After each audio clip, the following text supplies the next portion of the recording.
Imagine the shock and horror that I was in when I saw Edwin Sodi trending on Twitter, and I realized that he had actually bought back, from a headline, that he had allegedly bought back his 75 million rand property from the AFU. If you don't know what the AFU is, it's the Asset Forfeiture Unit, okay?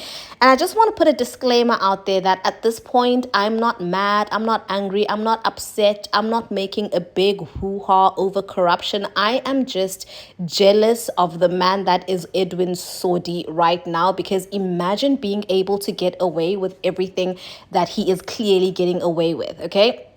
Sorry, I'm just going to be reading from an article by the Sunday World because I don't want to spread misinformation. It says, Edwin Sodi has bought his multi-million rand Morningside mansion cash from the Asset Forfeiture Unit, AFU. AFU, a division of the National Prosecuting Authority, NPA, took possession of Sodi's mansion and his assets in 2020 due to accusations of fraud.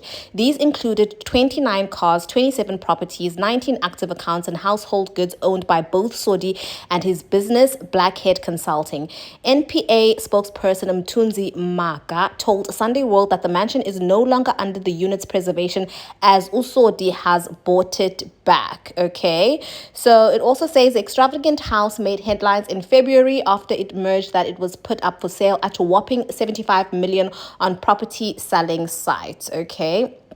At the time, it was not clear how it was put up for sale by private property sellers, as it was believed to have been frozen by the unit and kept in the care of a curator until Sodi's corruption case at the Bloemfontein High Court was wound up. Maka said Sodi is selling the house. Sodi paid cash to the equivalent of the price of the house, and after the house was released from the restraint order. So it is not clear when the businessman concluded the sale of the house and how much he paid for the property, which is based in the upmarket Sandtown suburb. However, the NPA stated that the money he paid is in the account of the curator. The funds are safely kept by the curator until the finalization of the criminal case, Maka said. Okay, and I'm not sure if I'm pronouncing this guy's name correctly, Maka or Maha, but he's basically some sort of a spokesperson. And like I said, ladies and gentlemen, you know, when you're so defeated, I'm literally so defeated, because it's like, you know, these people are just playing in our faces. And I remember a couple of weeks ago, I watched some documentary. I'm not too sure if it was Carte Blanche. I don't know which documentary it was, so I do speak under correction. But it was basically showing all of the sites and areas where Sodi was allegedly given tenders, obviously, to build all of these things. And you know, basically, he hadn't been building the infrastructure that he got the tender money to build, right? And a lot of the people were just saying in the documentaries that, you know, obviously this has affected a lot of South Africans' lives.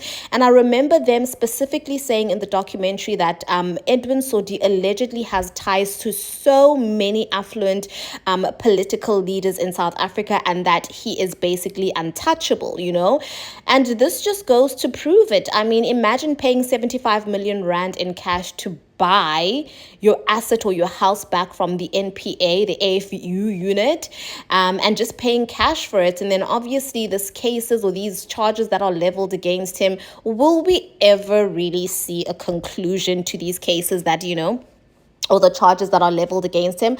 I highly doubt at this point, which is why I'm saying at this point, I'm not mad, I'm not upset, I'm not angry, I'm not anything. I'm just jealous at this point. I am literally just jealous. People have been telling us for ages that people who have morals in this world, they don't get anywhere. Morals don't get you anywhere in this world. They don't get you further in life. They don't get you riches. They don't get you millions. They don't get you billions. You know, most of the richest people in the world are people who have very questionable morals. And I think every single day, especially in this country, we're just proving that statement right, you know. So I'm not jealous, you know, like he bought his 75 million rand house back. Actually, at this point, I think he just deserves to be applauded, because wow, he's just really untouchable at this point.